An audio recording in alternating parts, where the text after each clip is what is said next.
too popular this year. Good evening. I'm Bob Davidson, co-founder of the Davidson Institute, and I would like to welcome you to actually the 8th annual Davidson Fellows Awards ceremony. The Davidson Institute for Talent Development is a national nonprofit that supports profoundly gifted young people.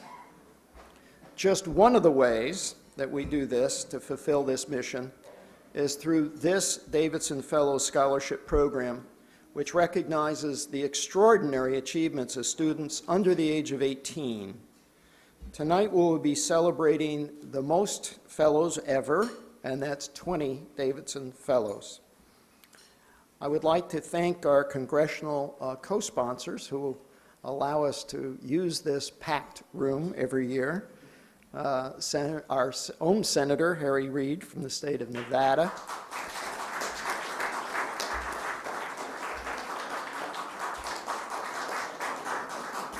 And he met today with several of our young fellows. And I want to say that it's Nevada, not Nevada. And Senator Chuck Grassley of the state of Iowa. And we have some folks from the University of Iowa, Nick Colangelo and Susan Asseline from the Bell and Blank Center, the nation's leading center for the study of the gifted and talented.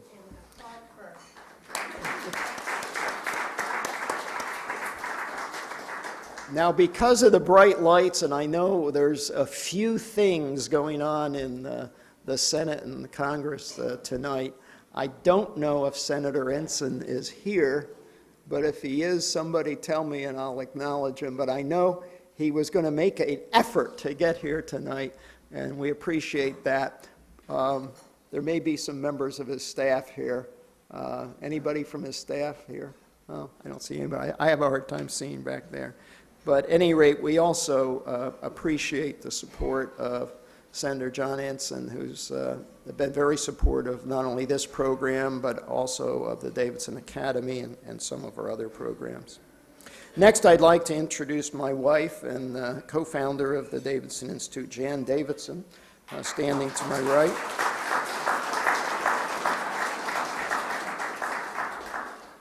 Who will join me in presenting the 2008 Davidson Fellows Awards.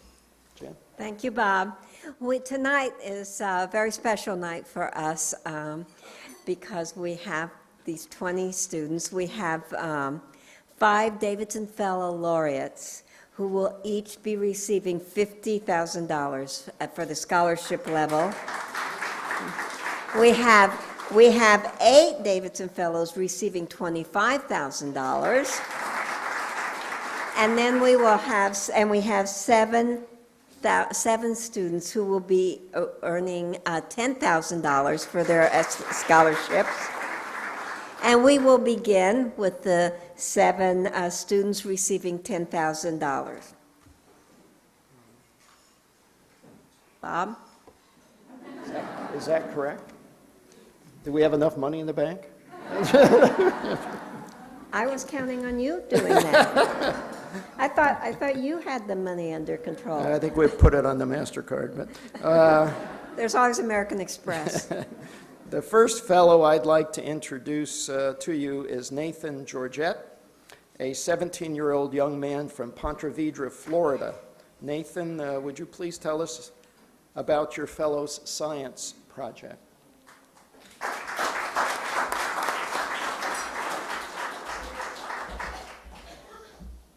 Hi, as he said, my name is Nathan Georgette. My science research was entitled Novel Herd Immunity Threshold Analysis, Incorporating Population Dynamics and Gradual Immunization. In it, I developed a novel mathematical model intended to reduce the costs of stopping viral disease outbreaks in impoverished nations. I used mathematical modeling to generate a formula with which the minimum number of vaccines needed to stop a measles outbreak can be calculated in real time during the outbreak. This research represents a new approach to understanding immunization programs and their dynamic effects on infectious disease spread. I plan to continue my research concerning the improvement of the cost effectiveness of outbreak control programs, and I hope to attend a premier research institution partially funded by this scholarship. My plans also include a career in epidemiology, possibly with Doctors Without Borders or the World Health Organization. I would also like to thank my parents, Diane Mutolo and David Georgette, and my teachers, Mrs. Paula Fryer and Mr. Steve Lyons, for all of their support and encouragement. Thank you.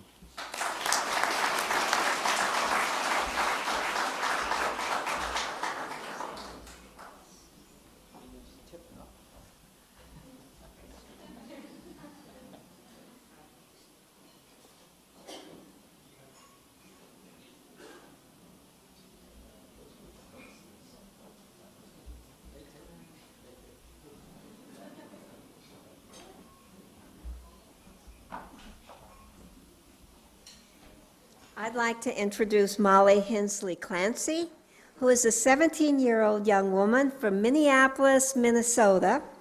Molly, please come forward and tell us about your literature portfolio.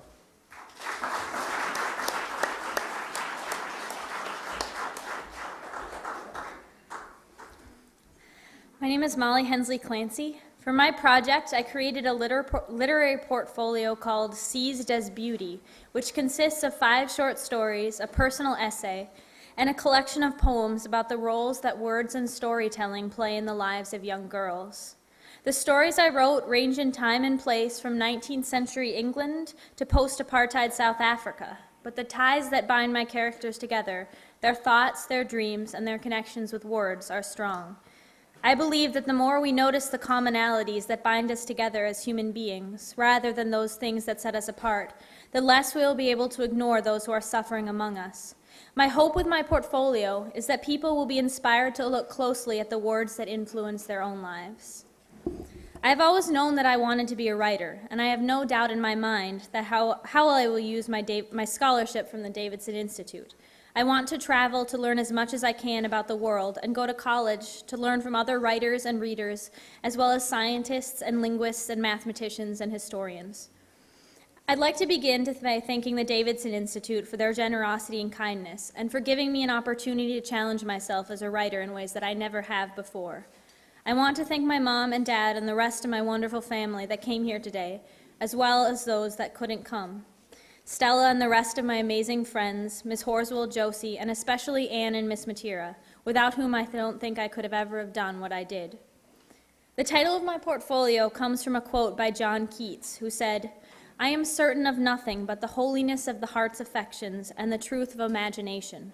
What the imagination seizes as beauty must be truth, whether it existed before or not." I'd especially like to say thank you to the 2 people who taught me about the things that John Keats was so certain of, those who are perhaps most responsible for what my literary portfolio became, my grandmothers. My Grammy appreciated, loved my wild fantasy games and stories more than anyone I think I will ever know. She taught me to keep my imagination with me in my everyday life. My grandma was a model of kindness, compassion, and most importantly, love, and she believed in me and loved me fiercely. The insight she gave me and the lessons she taught me are what I hope will show through in my writing. Thank you both so much. Thank you, everybody.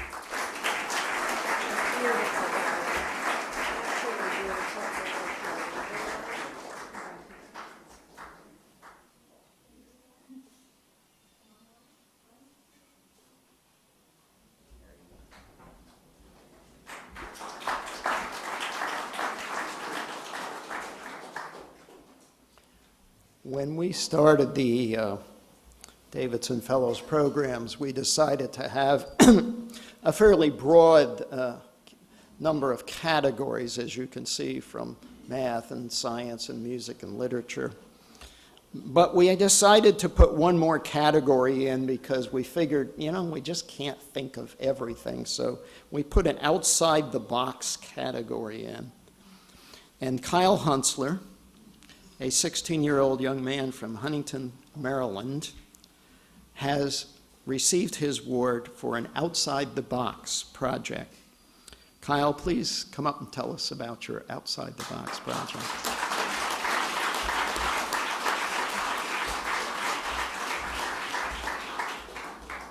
Good evening. 2 years ago, I was a high school freshman. In that first year, I found myself disillusioned with school and crushed by its apathy. It was from this frustration that I sought to understand why it is that schools, to paraphrase Mark Twain, only manage to interfere with my education. Fueled by my interest in politics, economics, and my love for big ideas, I began to analyze our country's education system with no purpose other than to put to paper my own thoughts on what our schools can and must be. Yet along the way, this project ceased to be a work of isolated frustration, but became a journey alongside a group of people who passionately believed that an enabling education, the guarantor of equal opportunity, could be achieved. My work, a policy paper entitled Kansas American Education, explores how choice, accountability, and autonomy can transform our schools. Its title was a nickname that ultimately stuck, inspired by Dorothy's line, "I don't think we're in Kansas anymore," from The Wizard of Oz. It was my hope that for this paper to be a tornado of proposed reform. This is a work that would not have been possible without the likes of Sandra Dawes, Dr. Joe Bishop, Dr. Cynthia Spiegel, Mr. Jack Smith, Miss Amy Gibson, and my family, who trusted me to take on a paper seemingly without end, that is, until I learned of the Davidson Fellowship. I never imagined where this paper was going to take me when I began. I am glad that I did not, because it freed me to create something that I believe is truly my own. Then and now, I was honored just by the conversations that this paper started. To be recognized tonight as a Davidson Fellow is both extraordinary and humbling, and I thank you for it.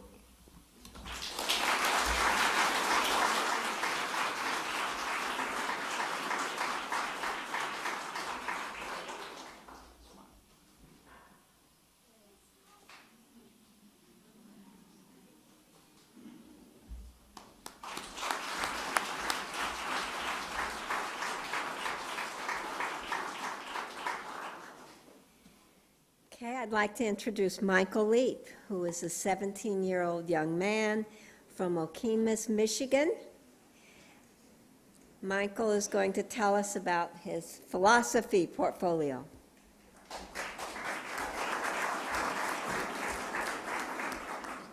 Hello. My name is Michael Leap, and the title of my project is The Ontology of Science, A Critical Perspective. It's an inquiry that goes beyond theory or ethics of science and ecology. My project goes deeper into the realm of philosophy of science. That means that I must examine the basic terms that we use to explain science, the concepts that justify science, and the way we go about doing science, and many other things that go beyond a shallow discussion of things like, well, is science really objective, or something like that.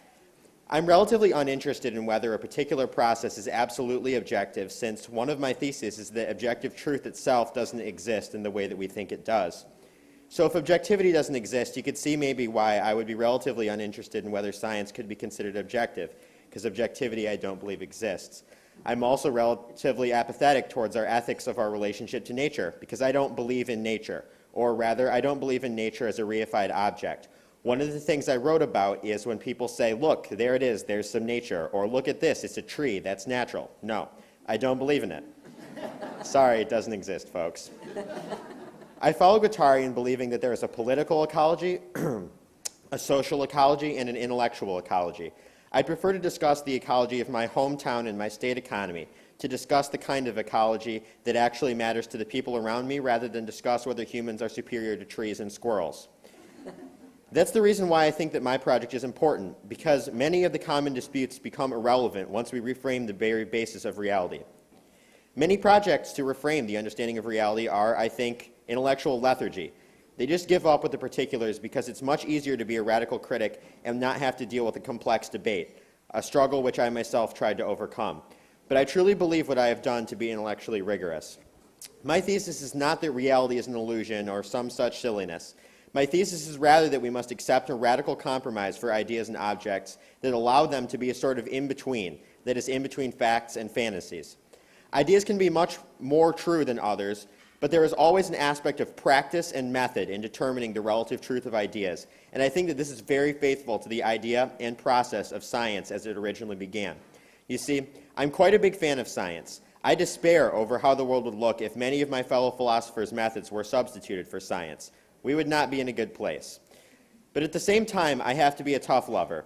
I see the basic theories of science and reality that exist in the status quo as profoundly troubling and particularly crippling to the common person. I see people who have no concept of what reality means, of how to deal with their lives in a clear way, and it crushes them. The package of reality that we are sold by the massive and impersonal media is not a good one, and it is one that I would like to see a good and a just science no longer identified with. It was Carl Sagan who once said that we live in a society exquisitely dependent on science and technology in which hardly anyone knows anything about science and technology. He also said that we have arranged things so that almost no one understands science and technology, that this is a prescription for disaster, and that we might get away with it for a while, but sooner or later, this combustible mixture of ignorance and power is going to blow up in our faces. I will use this scholarship to pursue my further education in the sciences and in philosophy, so that someday I can practice a common theoretical liberation of the people with relation to their involvement in science. I want to be able to explain science and its variety of impressive implications in a non-exclusionary way, in a way that helps people live in harmony with the world, in a way that is liberating rather than oppressive. A friend of mine accused me once of making a religion out of science. Well, I think that as far as religions go, science is a pretty good one. But like any massive religion, we must consider its implications on the people. We must be close skeptics of its tenets. The field of science philosophy is an impressively fertile one. While we're pursuing my research after publishing these papers, I have already discovered a wide variety of impressive and interesting sources, ones that both agree with me and ones that are also vicious critics of everything that I believe in. It is exciting that I can read from them and learn from them and someday bring them to those around me. We live in an age filled with impressive access to information, but also an age in which almost no one uses this opportunity. So what do I want to do with this scholarship? I want to give it back tenfold to everyone around me. To teens who need a new perspective on life, to political scientists who need a new way to go about policymaking, to teachers who need a new way to understand the process of obtaining knowledge and passing it along to their students. This is an ambitious goal, to be sure, probably an arrogant one, too. But if there is anything that I have learned from science, it is that there is no limit to what the careful contemplation of the human mind in harmony with the world can accomplish. I would like to thank everyone who pushed me to complete this project, and also those who were just there in the background. I would like to thank my family that is here with me and the family that I leave back in Michigan. I would like to thank the many adults in my life who have served as mentors to me and to everyone who has taken care of me over the years. I know that I am nothing without the community around me, and I am proud of that fact. I would like to thank my friends, almost most of all, for never letting me take myself too seriously. I think that my friends could move anyone to humility, and I am so unbelievably thankful for that. And last but not least, I would like to thank the Davidson Institute and all of you for giving me this opportunity and giving my thoughts such consideration. It is opportunities like this that help the next generation in the slow process of changing the world to be a better place. I believe in my heart that a better world is coming because I have faith in the human heart and spirit to transcend any evil that is in this world. Thank you and good night.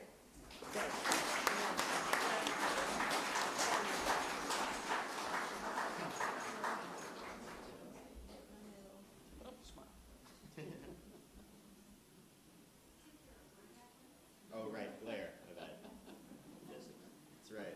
That's okay. Thank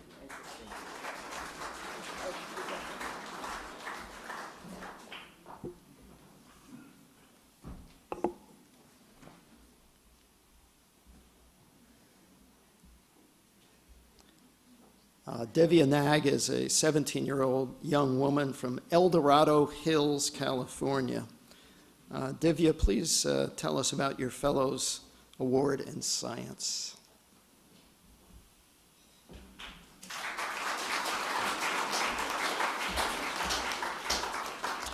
Hi everyone, my name is Divya Nog, and I'm a senior from California. My project is titled Thermal Analysis and Thermogravimetry Techniques to Quantify and Prevent Forest Fires in the field of science, and more specifically in thermochemistry with earth science applications. In my project, I developed a series of thermal analysis techniques to quantify the effects of forest fires. From the growth of this process, I found a novel ratio to determine organic matter loss in on-site situations. These techniques will be vital in their use in evaluating soils for prescribed burning and forest management. I am currently expanding on this research by creating a differential scanning calorimeter, which will be able to perform all of the above techniques in a compact and cost-efficient space for everyone to use. This scholarship is going to help immensely in my efforts to successfully develop these new gadgets. I'd like to thank my parents for being so supportive throughout this entire process, my 2 younger brothers, and my nominator, Sergey, for being a great mentor and giving me the chance to show my love for science. I owe all these people for all my successes. Thank you.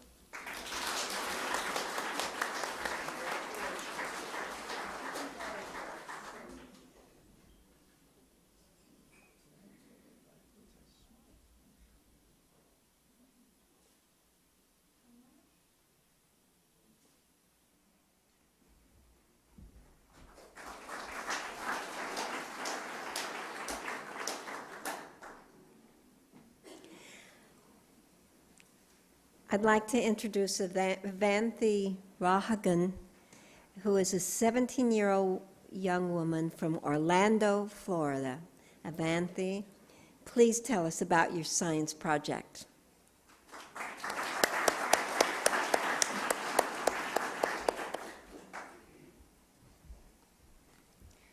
My name is Avanti Raghavan, and the title of my project is Characterization of Novel Protein Trafficking Pathways in Plasmodium falciparum. I investigated mechanisms of protein transport critical to the survival and pathogenicity of the malaria parasite, Plasmodium falciparum, which infects human red blood cells. Plasmodium falciparum is the most virulent causative agent of malaria, causing an estimated 2 million deaths annually. My research involved a class of proteins known as snares, which function in the vesicular transport processes of all eukaryotes, but have never before been studied in the parasite. Using green fluorescent protein markers and confocal microscopy, I characterized the role of 2 snare proteins during the intraerythrocytic phases of the parasite, identifying potentially exploitable targets for the future development of parasite-specific drugs. Understanding the complex biochemical processes of the parasite has become especially crucial in light of the waning therapeutic efficiency of existing antimalarials and the emerging problem of parasite drug resistance. I would like to thank my mentors, Dr. Debapam Chakrabarty and Dr. Lawrence Ayong at the University of Central Florida for their invaluable guidance and use of their research facilities. Special thanks also to my advisor, Dr. Judith Logal, and my parents, Drs. Chakrabarty and Vasanthi Raghavan. Finally, I'd like to express my gratitude to the Davidson Institute for their generous scholarship, which I plan to put to Word College, where I hope to pursue and expand my passion for science. Thank you.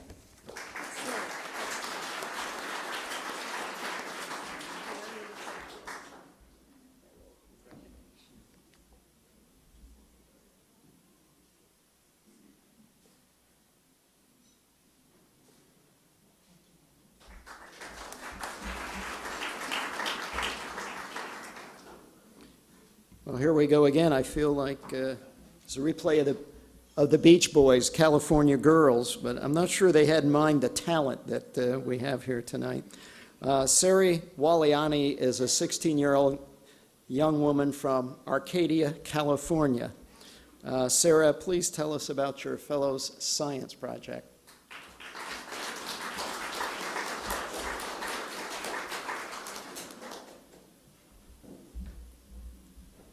Hi everyone, my science project is entitled The Role of TDARP in the PI3K-AKT-BCL2 pathway in causing resistance in Herceptin-sensitive breast tumor cells. I found that the protein TDARP can make breast tumor cells with cancerous gene HER2 become resistant to the drug Herceptin. My experiments showed that TDARP can affect cell signaling pathways in order to cause the tumors to become resistant to Herceptin. And this discovery is very significant because 20 to 30% of breast tumors express this HER2 gene and need to be treated with Herceptin. But unfortunately, 50 to 70% of these tumors become resistant to Herceptin within a year of treatment. So this study shows that blocking the TDARP gene in the breast tumor cells can allow them to respond more effectively to treatment. I've been doing this project at City of Hope in California for the past 3 years, and I plan to continue it this summer. And I would like to say it's really an honor to be named a Davidson Fellow and to be considered a member of this amazingly bright group of students. And I hope to use my scholarship to attend a college with a good medical program. So I want to thank everyone in the Davidson Institute and the Davidson family for all of their support. I would also like to thank my project advisors, Dr. Susan Kane and Dr. Longu, my teacher, Mrs. Laura Kaufman, and my mentor, Dr. Joan Mortimer, for teaching me more than I could have asked for. Thank you, everyone.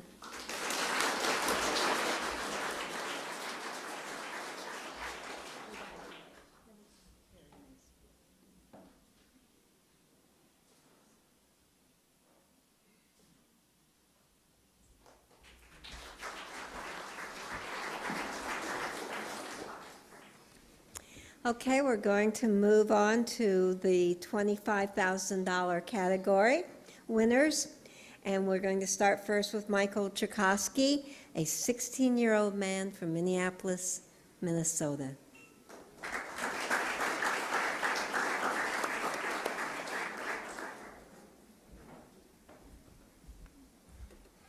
Hi everyone, my name is Michael Jackowski and I'm a senior at Edina High School in Edina, Minnesota. My project is titled Application of Machine Learning Methods to Medical Diagnosis.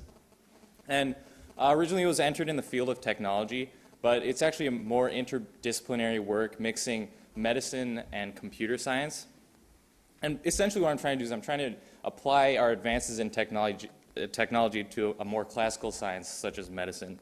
So machine learning, I guess, sounds like a complicated term, but it's more or less a type of computer modeling. And in my project, I applied these computer modeling methods to the act of medical diagnosis to try to construct a computer model to diagnose patients for breast cancer and heart disease.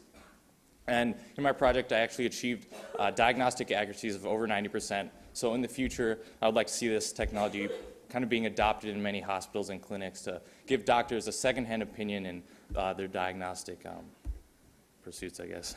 So I guess future research for me might consist of applying different types of computer modeling techniques and I guess looking at other types of diseases, trying to build these models to diagnose other harmful diseases. First of all, I'm very grateful to the Davidsons and the Davidson Institute for providing this wonderful opportunity. I mean, if you look around, we're in the Library of Congress. I would have never expected to be speaking here ever in my life. I would also, thanks. I would also like to thank my parents and my family for basically sticking with me through this whole process and giving me encouragement and support.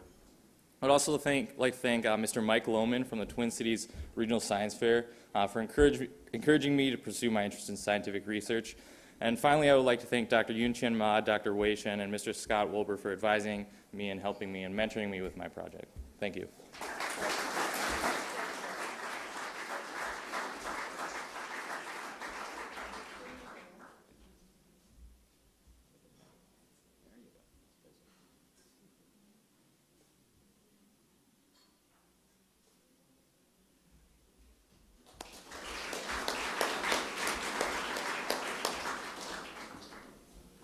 I got another one. Hilda Wang is a 12-year-old young woman from Palo Alto, California. Hilda, please tell us about your music portfolio.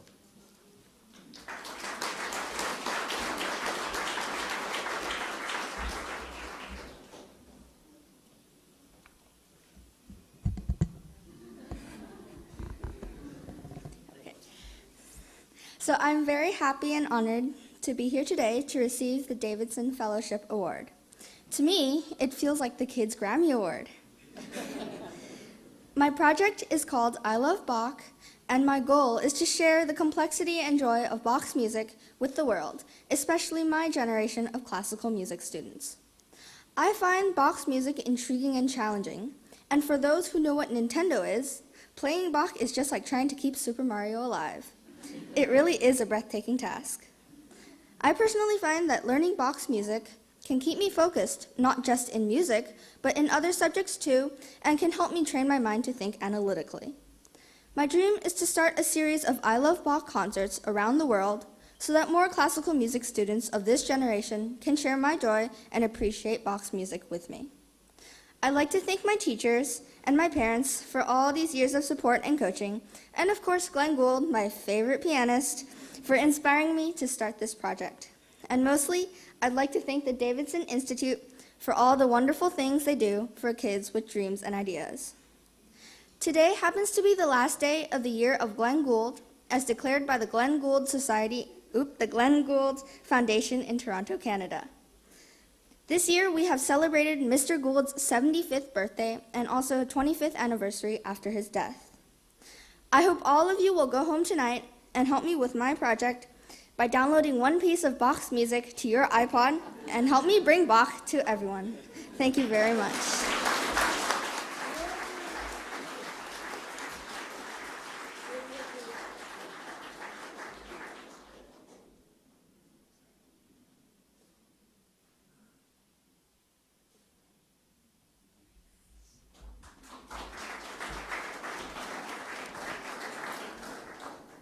I'd like to introduce Jasmine Miller, a 17-year-old young woman from Nashville, Tennessee.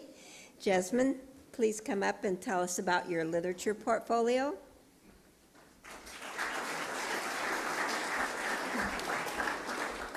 Hi, my name is Jasmine Miller, and I am honored to be a Davidson Fellow in the field of literature.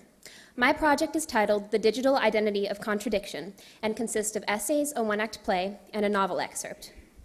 In my portfolio, I examine my generation's interactions with technology, as well as the impact of digital media on our identities.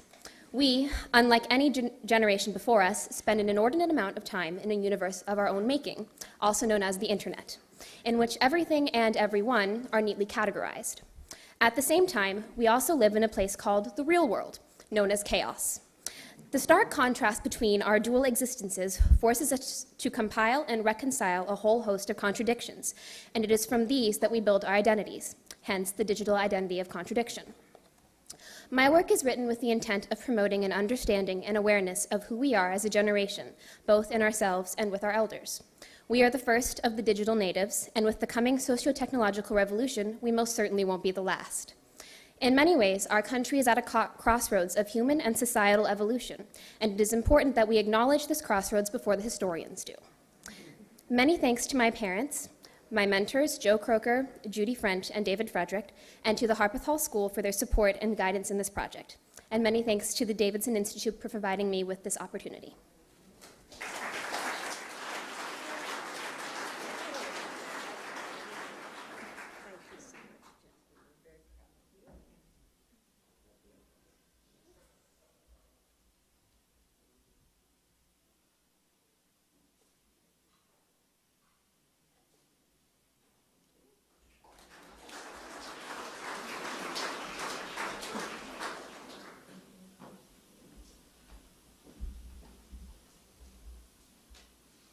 Not only do I get all the California girls, I seem to get all the outside-the-box folks. Sarah Swathi Shakula is a 17-year-old young woman from Princeton, New Jersey. Sarah, please tell us about your Fellows Outside the Box project.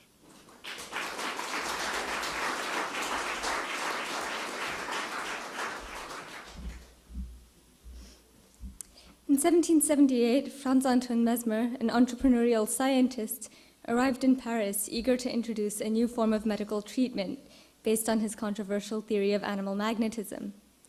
The high demand for his magnetic therapy, which claimed to cure chronic maladies, led to the establishment of seances that took pre-revolution Paris by storm. These seances featured a mysterious ambiance created through lighting, visual effects, and sound. My musicology paper, titled Mesmerizing Music, Sound, Imagination, and Communication in the Mesmeric Seance, investigated the use of music in Mesmer's seances in order to illuminate many popular perceptions of sound, music, and science. The importance of sound in mesmerism suggests that music played a greater role in the history of medicine than has previously been considered. I'm currently a freshman and prospective history major at Princeton University, and the Davidson Fellows Scholarship is helping me fulfill my dream of pursuing an academic career in musicology. First, I'd like to thank my nominators, music professors Scott Burnham and Rob Bigman, and French professor Joran Blix from Princeton University, for their time and encouragement, and particularly for their tricks of the trade throughout the process of researching and writing this article. A very special thank you to music professor Carrie McCarthy at Duke University, who discussed my ideas with me and reviewed and nominated my project at the last minute when Professor Burnham was unexpectedly out of town. My aunt in London, Dr. Geeta Subramaniam, and history professors Jamil Aydin and Juliana Hammer from the University of North Carolina provided useful feedback on my paper. I'm very grateful to Dr. Sydney Tibbetts, my first academic tutor, who taught me more than Latin. She fostered my love for music, history, and language. My grandparents have always been my most ardent supporters. I'd like to believe that I inherited my musical genes and work ethic from my grandmother. And I know that my grandfather, who passed away last summer, would have been bursting with pride over all of our accomplishments, and certainly not just mine. Most of all, I want to thank my parents and all of my grandparents, aunts, uncles, cousins, and family friends across the globe for their unconditional love, support, and immense patience over the years. I'm sure they've heard much more about Mesmer than they ever wanted to, but they haven't started complaining yet. They're a constant inspiration and have backed me fully in all of my endeavors. I'm very proud to be part of a family like ours.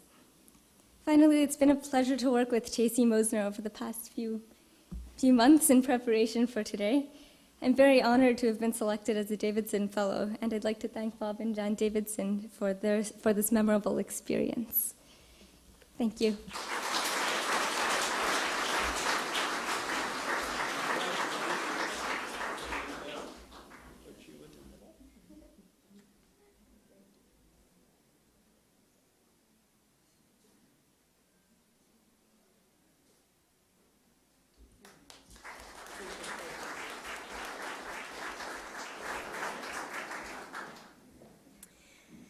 Okay, we have a lovely 17-year-old woman, Augustana Thomas, who is from Montague, Massachusetts, who is going to tell us about her literature program. Thank you. My name is Augustana Thomas, and I'm here as a Davidson Fellow in Literature.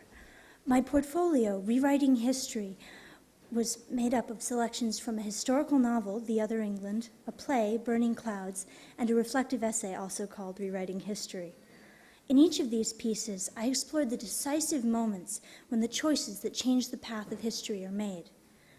I examined how easily and how often history is rewritten and manipulated. The story of history is never impartial. Historical interpretation, deciding what exactly has happened and what a particular event signifies, is a force that cannot be underestimated. Those who choose and control the words and images that define the way we understand our world wield extraordinary power. It becomes very important to know how easily history can be rewritten and to have the tools to evaluate what we are told with a discerning and critical eye. It's not as simple as knowing the difference between fact and fiction. It takes only a dab of flattery or poetic license to dissolve the boundary between the actual and the convenient. I recently completed my first historical novel. I am now hoping to publish it, and I can't wait to get started on the next one.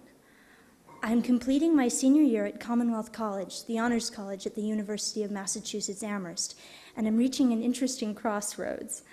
I will go on combining my two great loves, history and storytelling, as a historical novelist. I also intend to get my PhD and perhaps become a professor with the hope of inspiring other students, as my studies of history and languages have inspired me. The Davidson Fellows Scholarship will be crucial in helping me to turn my aspirations into realities. I would like to thank my nominators, my advisor, Corey Poles, Professor Arturo Filiola, and Professor Elizabeth Mazzocco, for their tremendous enthusiasm and support. Most especially, I would like to thank Jan and Bob Davidson and the Davidson Institute for Talent Development for the vital contribution they have made to my life. For me, being named a 2008 Davidson Fellow is the culmination of 8 years of association with the Davidson Institute and these dedicated, generous, and visionary people. I cannot imagine what my life would have been if they had not been such an important part of it. Finally, I would like to thank my mother, Roseanne Darrell Thomas. I was talking about the importance of the way history is told. Sometimes there are no words. I simply cannot express how important, how special, and how wonderful my friendship with my mother is to me. She's the defining person in my life. She's a true inspiration and a light in my world. I would like to take this moment to honor her for the joy she creates daily in our lives and for teaching me how to be happy. More than anyone else in the world, I thank her for making it possible for my dreams to come true. Thank you.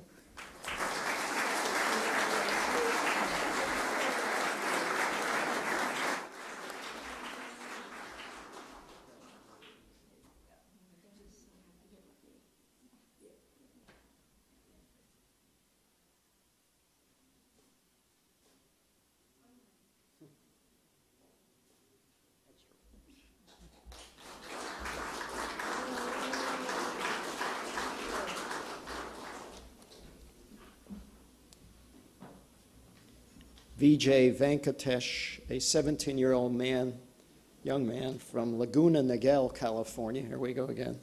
Vijay, please tell us about your fellow's music portfolio.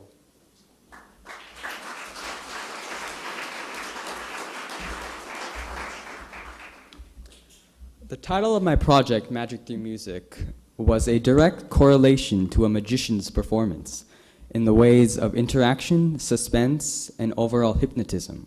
I had just used a different medium, which was music through the piano. Music inspires us, it enchants us, and despite all of our differences, it's the common link that touches the humanity in all of us.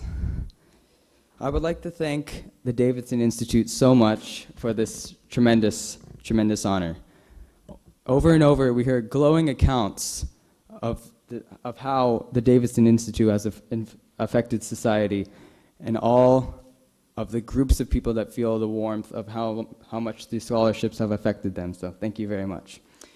And thus I will use the scholarship to further my quest in music to heights that nobody has even dreamed of.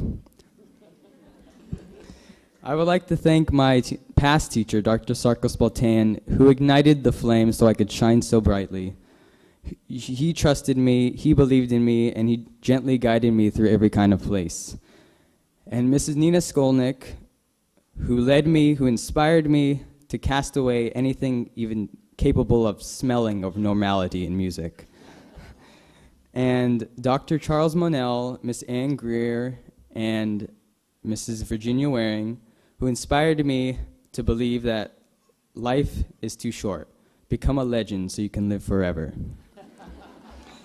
And my mom and dad, of course, who inspired me and gave me the strength to fight every single day, to be who I want to be, and who gave me the courage to dream that this dream is possible and is happening for me. And I would like to thank the Davidson Institute and all of those people that I've named for making this experience so magical for me.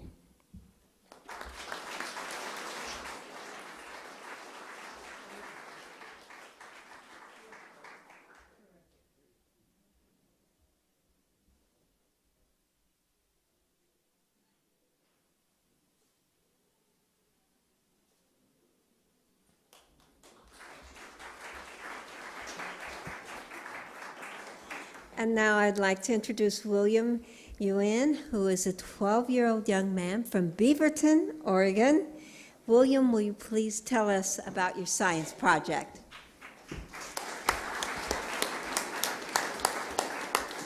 Hi, my name's William Yuen, and I'm a 7th grader at Meadow Park Middle School in Beaverton, Oregon.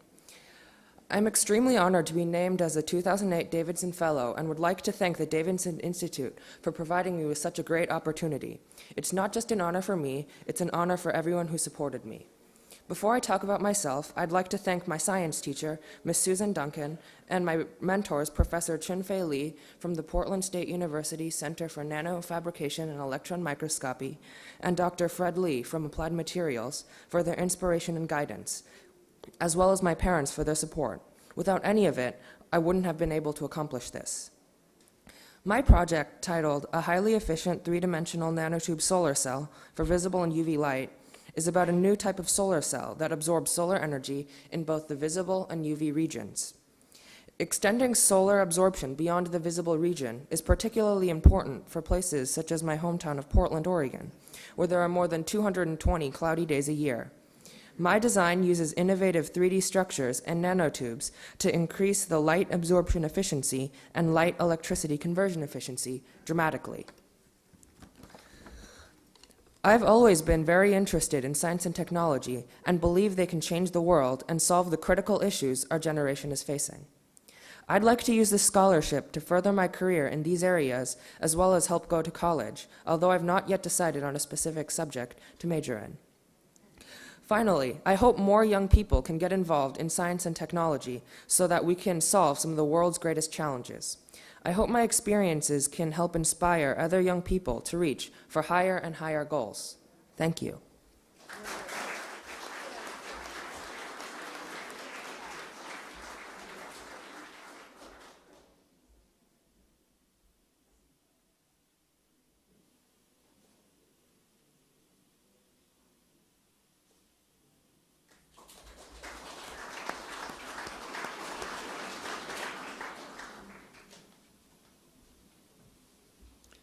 Charles Zhang is a 17-year-old man from Oakland Township, Michigan.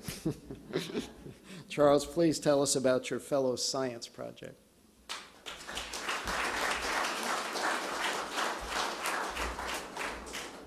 Hi, my name is Charles Zhang, and I go to the high school. I'm a senior at Rochester Adams High School. The title of my project is the development of a vibration energy harvesting device based on an asymmetric airspace cantilever. My research project is in the field of electrical engineering. I researched and developed a prototype for renewable battery power that harvests energy from mechanical vibrations. I found that by using asymmetric airspace cantilevers, mechanical energy present in the environment can generate AC voltage. The magnitude of the AC voltage generated is substantial and helps to increase the efficiency when converting the AC voltage into DC voltage. My prototype can be used as a primary power source and wireless structural monitoring sensors for bridges, implantable medical devices, tire pressuring monitoring systems, and portable devices. For the future, I plan to attend college to pursue a higher education, and I would use a scholarship to help pay for my college expenses. I would like to thank the Davidson Institute and Bob and Jane Davidson for giving me this award, and my mentor, Dr. Young Shu, who couldn't be here, for guiding me through this project, my nominators, Dr. Yang Zhao and Mrs. Christine Deo, and Mr. Barry Freund for his support, and lastly, my parents, Jan and Ping Zhang, for always being there for me. Thank you.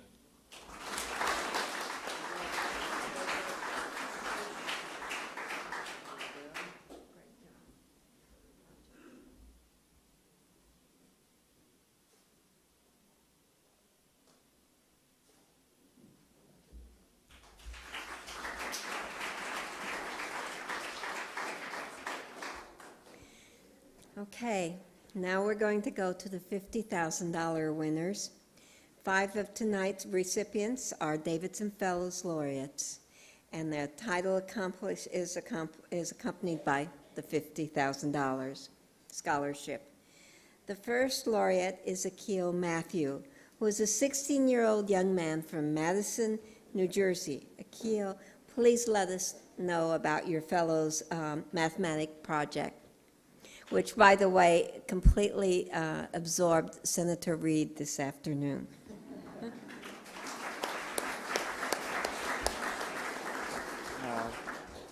Good evening. Hello, I'm Akhil from Madison, New Jersey. In my project titled Translation Invariant Binary Representations in the category Mathematics, I studied a problem originating from analog to digital conversion with applications for potential applications for consumer electronics. The problem itself involves the encoding of real numbers in a manner similar to the standard binary expansion, but the difference was that my project studied representations independent of a radix or decimal point. The representations were translation invariant. My project analyzes the extent to which one system of weights or a filter can be used for translation invariant representations. Specifically, I related the numbers decodable from a given filter to the zeros of its Fourier transform. In my project, I also obtained generalizations of my results to higher dimensional spaces. My advisor and I are hoping to have some of the results published in a mathematical journal. To enumerate all the people who have influenced me would take me much longer than 2 minutes, but I have pleasure in thanking the Davidson Institute for creating this opportunity, my mentor, Professor Sinan Gunturk of NYU, for his valuable guidance, my mathematics teachers in elementary and middle schools, especially Mrs. Van Buskirk, Ms. Viga, Mrs. Shavelson, and Mrs. Bopel, my other 2 nominators, Professor Christopher Appelian of Drew University and Mrs. Marcella Pearl of Madison High School, and finally, but importantly, my family for all their encouragement. Thank you.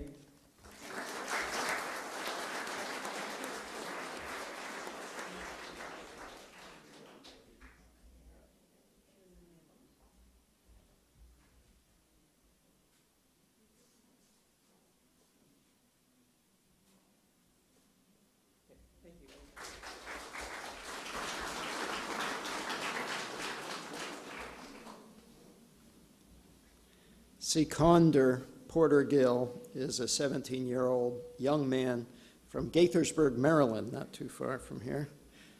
Condor, please tell us about your fellow science project.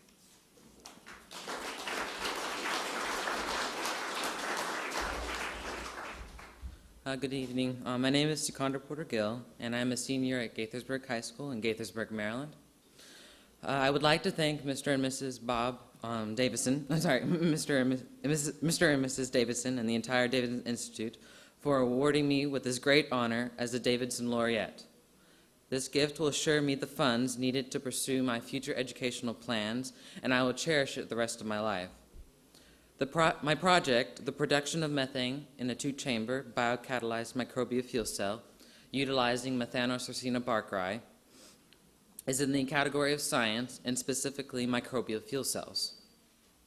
The purpose of my research was to design a fuel cell that would be able to clean wastewater while simultaneously being able to produce electricity and methane, which could both be used as alternative energies or biofuels.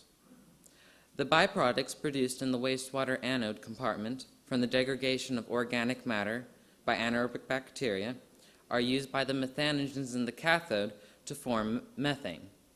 I feel that this is a step towards finding a cost-effective and environmentally friendly energy source. And we are at a pivotal moment in history where we as humanity can come together to make a difference in our impact on the environment.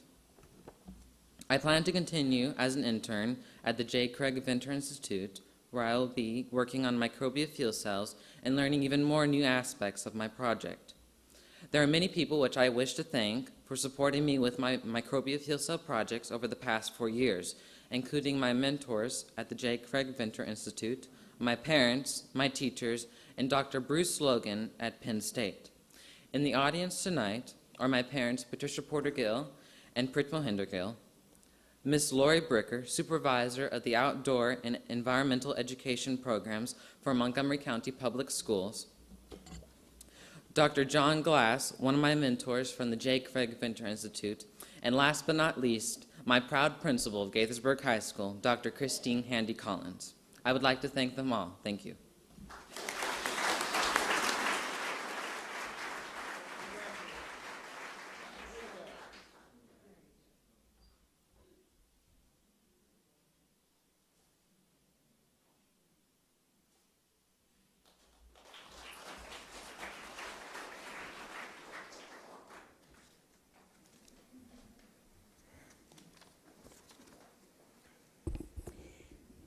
Okay, I'd like to introduce Christine Schrock, who's a 17-year-old woman from Sakata, New York. Christine, please tell us about your fellows' science project.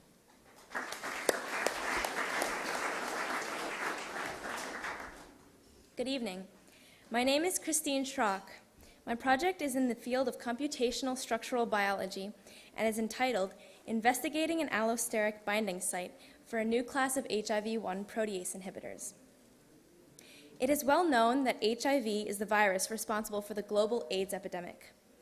HIV protease is an enzyme which is crucial in the replication of this virus.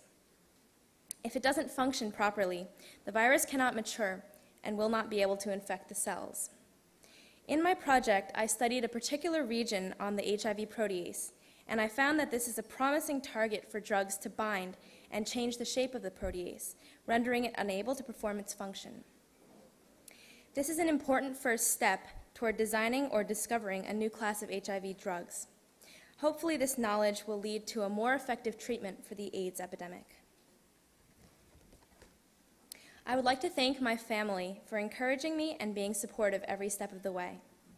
I would also like to thank my mentor, Professor Carlos Simmerling, for welcoming me into his lab and providing me with invaluable guidance and ample resources for my project. In addition, I would like to thank Professor Carlos Simmerling, Professor Adrian Reutberg, and Dr. George Baldo for nominating me. And finally, I am extremely honored and grateful to the Davidson Institute for recognizing my work and awarding me this scholarship. Thank you.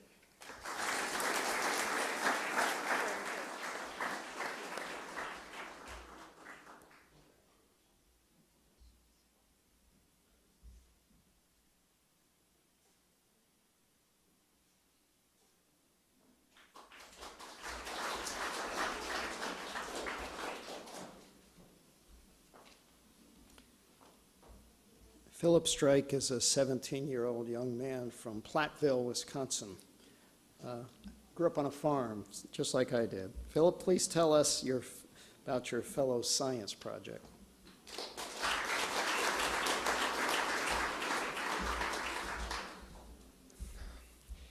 In my research entitled Determining Carbon Nanotubes Thermodynamic Solubility, the Missing Link to a Practical Supermaterial, I disprove for the first time ever that carbon nanotubes, which are among the strongest and most conductive materials in the world, I disprove the universally held assumption that these carbon nanotubes are thermodynamically insoluble and therefore impractical for real-world applications. Now, to prove thermodynamic solubility, I had the idea to measure the light scattered by nanotubes in a solvent, and this required an ultra-sensitive light-scattering instrument. And since none existed, I built and designed my own custom photon counting spectrometer out of spare parts in the lab. And proving and quantifying nanotube solubility could be the key to finally being able to apply nanotube super properties in fantastic applications like a bulletproof vest less than 1 millimeter thick, or an elevator into outer space. And nanotubes really could be used for an elevator into outer space. And this research really has been the most intellectually thrilling and sheer fun experience for me, and I plan to continue it my entire life, as well as continuing to be involved in politics and maybe even run for office someday.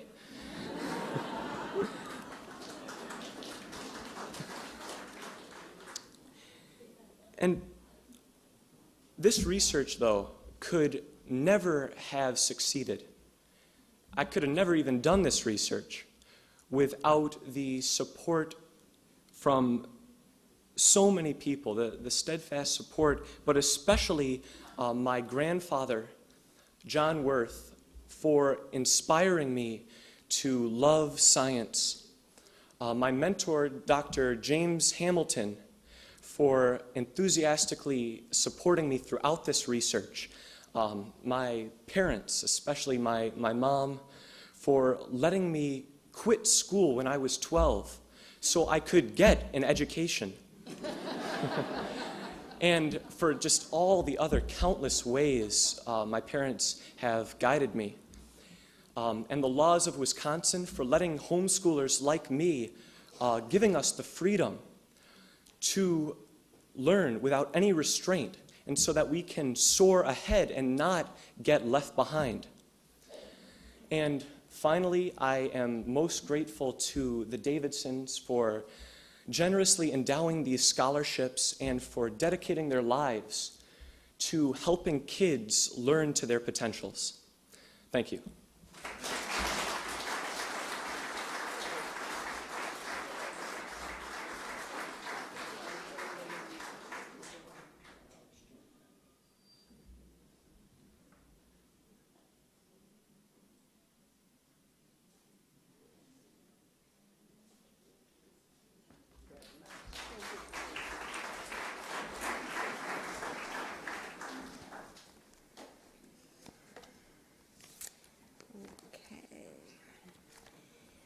I guess this will be our last Davidson Fellows, and that's Conrad Tao, who is a 14-year-old man from New York City, New York.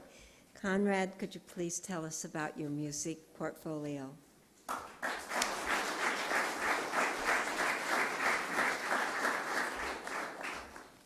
Well, that was a good start. I dropped it all. Good evening, ladies and gentlemen. My name is Conrad Tao, and I'm proud to be a Davidson Fellow in music. Bridging classical music from the past to the future is a thorough look into my efforts to gather more interest in classical music among the younger generations through school outreach and unorthodox programming. Being a classical musician, I can appreciate the master works of previous generations, and being a teenager myself, I can understand the thirst for art that young people can relate to. I feel that it's my duty as a classical musician to break down the perception of classical music as uptight, in the past, and pretentious. I think it is time to shed a new light onto this age-old art form. To achieve this, I program a work of a living composer, sometimes myself, into every recital program that I give, juxtaposing it alongside masterpieces of the past and thus creating a bridge for classical music from the past to the future. I feel that if the world can move forward in technology, science, and visual art and literature, music can too. After all, we are in the 21st century. The most rewarding thing about doing outreach and unorthodox programming is the reception and the responses that I get. People often tell me they've never really heard contemporary works performed alongside music that's much more familiar to their ears, and they're fascinated and genuinely enjoy the music. And I see this in particular in teenagers my age or younger, and when I see this, it keeps me motivated. I'm a firm believer that music can change lives, minds, anything. I believe music can change the world. Music is a universal language. It does not need translation. It does not need expostulation. It does not need explanation. Its purpose is understood by all. And I'm doing my part to make sure that a certain type of music that's been around for hundreds of years will be around for centuries to come. This project never would have taken shape had it not been for my mentors throughout my life. I'd like to specifically thank my piano teacher, Yocheved Kaplinsky, for changing the way I look at and think about music. My composition teacher, Christopher Theophanidis, helped me open my mind to the huge role of the contemporary classical music scene. And of course, I have to thank my family for their unfailing support throughout the many recitals, lessons, and countless hours of practice they have to listen to day after day. I wanted to thank the Davidson Institute, and specifically Bob and Jan Davidson, for conceiving of this invaluable honor for all of us sitting here today. I do not feel that I speak only for myself in saying that. Your contributions have made an invaluable contribution onto our development, our education, and everything we stand for.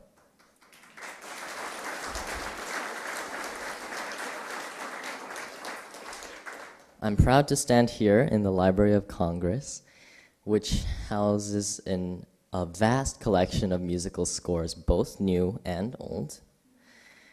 I'm proud to stand here and say that I believe in the power of music and the hope of the future.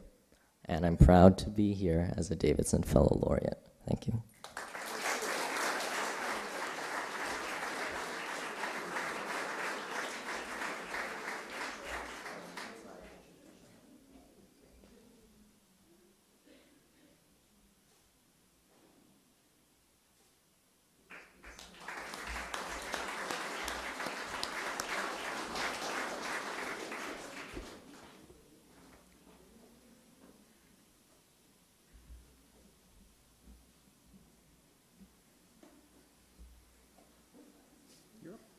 It's me. Oh, it is me. I'd like to congratulate all the fellows here again. We are very proud of you. We are proud of your passion at which you pursue the work you do. We hope that you will all live lives of purposefulness, and I'm sure you will, because you're already started off on that approach. These students, though, just didn't happen to accomplish these things without the support of extraordinary parents, teachers, and mentors who encouraged and nurtured them. And I'd like to take a point in time here to just completely acknowledge and applaud for the parents, the teachers, the mentors that are in the audience who have served these students so well. We are very grateful for you.